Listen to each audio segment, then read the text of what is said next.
Hi friends, ಎಲ್ರಿಗೂ ಹೊಸ ವಿಡಿಯೋಗೆ ಸ್ವಾಗತ. ರಜತ್ ಪಟ್ಟಿದಾರ್ ಅವರಿಂದ ಬಂತು ಬೆಂಕಿ ಬ್ಯಾಟಿಂಗ್.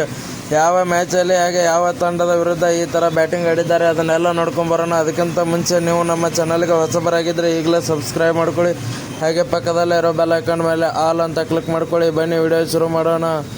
ಸೈಯದ್ ಮುಸ್ತಾಕ್ ಅಲಿ ಟ್ರೋಫಿ ಮ್ಯಾಚಲ್ಲಿ ರಜತ್ ಪಟ್ಟಿದಾರ್ ಅವರು ಬೆಂಕಿ ಬ್ಯಾಟಿಂಗ್ ಆಡಿದ್ದಾರೆ ಅಂತಲೇ ಹೇಳ್ಬೋದು. ಇವರು ಮಧ್ಯಪ್ರದೇಶ ಟೀಮಲ್ಲಿ ಮಧ್ಯಪ್ರದೇಶ ಟೀಮಲ್ಲಿ ಆಡ್ತಾ ಇದ್ದಾರೆ. ಇವರು ಬೆಂಗಾಲ್ ವಿರುದ್ಧ ಒಂದು ಬೆಂಕಿ ಬ್ಯಾಟಿಂಗ್ ಆಡಿದ್ದಾರೆ ಅಂತಲೇ ಹೇಳ್ಬೋದು.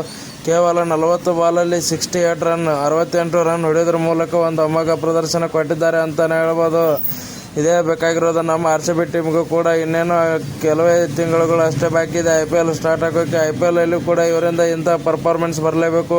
ಈ ಥರ ಪರ್ಫಾರ್ಮೆನ್ಸ್ ಕೊಟ್ಟರೆ ಮಾತ್ರ ನಾವು ಕಪ್ ಗೆಲ್ಲೋಕ್ಕೆ ಸಾಧ್ಯ. ಇವರು ಮೋಸ್ಟ್ಲಿ ಮಿಡಲ್ ಆರ್ಡರಲ್ಲಿ ಬರೋ ಚಾನ್ಸ್ ಜಾಸ್ತಿ ಇರುತ್ತೆ. ಯಾಕಂದರೆ ಓಪನರ್ ಆಗಿ ವಿರಾಟ್ ಕೊಹ್ಲಿ ಹಾಗೆ ಫಿಲ್ ಸಾಲ್ಟ್ ಬರ್ತಾರೆ. ವಿಡಿಯೋ ಇಷ್ಟ ಆಗಿದ್ದರೆ ಲೈಕ್ ಮಾಡಿ, ಶೇರ್ ಮಾಡಿ, ಸಬ್ಸ್ಕ್ರೈಬ್ ಮಾಡ್ಕೊಳ್ಳೋದನ್ನು ಮಾತ್ರ ಮರಿಬೇಡಿ.